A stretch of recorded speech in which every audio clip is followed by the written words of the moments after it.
Hello. Hello! Good afternoon. Anong oras na ba sa atin? Today, Alas 2. 2:20 na. Yeah, alas 2 ng alas 2:29 ng hapon. Yeah. Pizza 29, 29, no? Ang ating prayer ngayon ay D5 na po. Pang D5 na ito, yung prayer natin. Ah, Sana maraming nanonood ngayon, nakikinig, nakiisa sa prayer natin, no?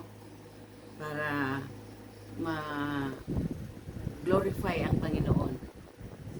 Okay. Bago tayo magsimula, andito yung dalawa kong apo, si Chris at saka si Hana pa rin. Andito sila pang makiisa sa atin. Thank you, thank you, thank you.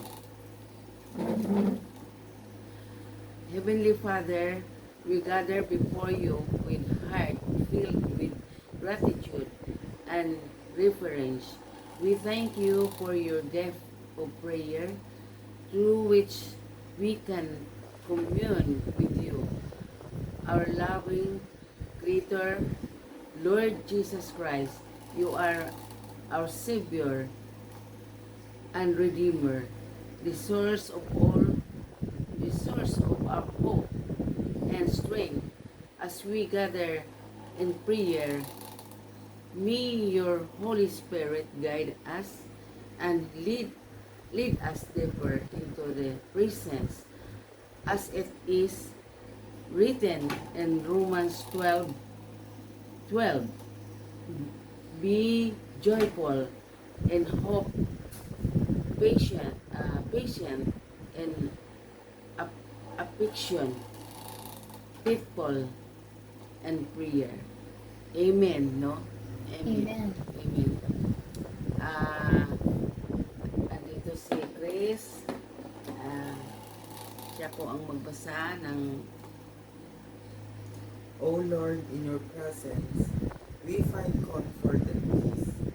In a world filled with trials and tribulations, Amen. you are our rock and fortress. Amen. Help us to trust in your promises and to surrender our burdens to your prayer. Amen. Your word reminds us.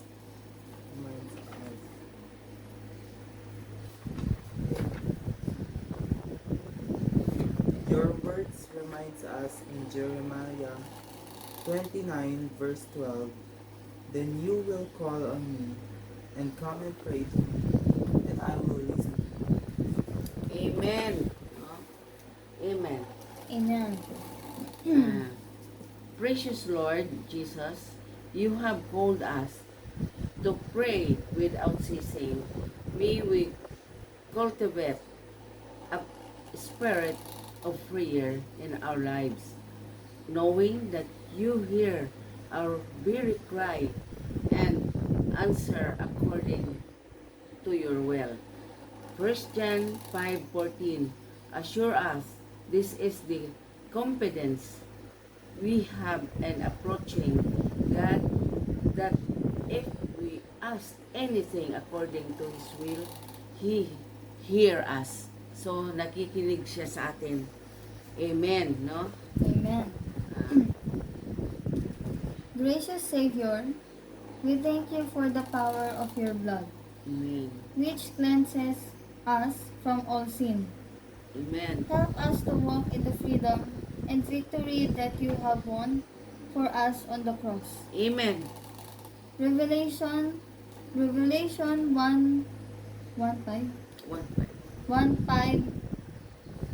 1 verse 5 to 6 declares, to him who loves us and has freed us from our sins Amen. by his blood, Yes, amen. and has made us to be a kingdom and priest to serve his God and Father. To him be glory and power forever and ever. Amen. Ah. Holy Spirit, we welcome your we welcome your presence in our midst. You are our counselor and comforter, guiding us into all all truth. Fill us afresh in your wisdom and discernment, that we may pray according to His will. Jude 1:20-21. Encourage us, but you, dear friend, my building yourself up in the most holy faith and prayer, and the Holy Spirit keep yourself, and God loves us. Uh, you wait for the mercy of our Lord Jesus Christ to bring you eternal life. Amen. Amen. Amen. Ikaw pa rin. Ako pa rin ba yun? Ay, Sister Indra Children. Ay, Rental. Amen. Lord, hear our prayers for those who are lost and hurting. May your love penetrate their hearts and bring them into a relationship with you. Amen. Use us as channels of your grace and instruments of your peace. Amen. 1 Timothy 2 verse 1 to 4 assures us, I urge, then first of all, the petitions, prayers, intercessions, and thanksgiving be made for all people, Amen. Amen. for kings and all those in authority, that we may live peacefully and quiet lives and good lives and holiness. Amen. This is good and pleases God our Savior, who wants all of us to be saved and come to knowledge of the truth. Amen. No, amen. Heavenly Father, we lift up our families and loved ones to you. Surrounds them with your protection and fill them with your peace. Philippians 4:6-7. Assure us, do not be anxious about anything, but in everything situation, by prayer and petition with the thanksgiving, present your request to God, and the peace of God, which transcend all understanding, will guard your heart and your mind in Christ Jesus. Thank you, Lord. Hallelujah. Lord Jesus, we pray for our communities and nations. Bring healing and reconciliation where there is division. And may your love be evident in all we say and do, Second Chronicles 7 verse 14 declares, if my people who are called by my name will humble themselves and pray and seek my face and turn from their weak ways, then I will hear from heaven, and I will forgive their sin and will heal their land. Amen and amen. Amen. No? Holy Spirit, guide us in our daily lives and empower us with witnesses to you. Help us to walk in obedience to your words and to live lives that bring glory to your name. Ephesians 3:20-21 reminds us, now to Him who is able to do immura- immural, yeah, Immeasurably.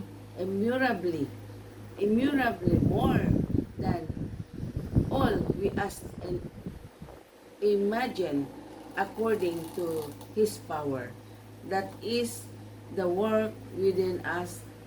To Him be glory in the church and in Christ Jesus throughout all generation, to ever and ever. Amen and amen po.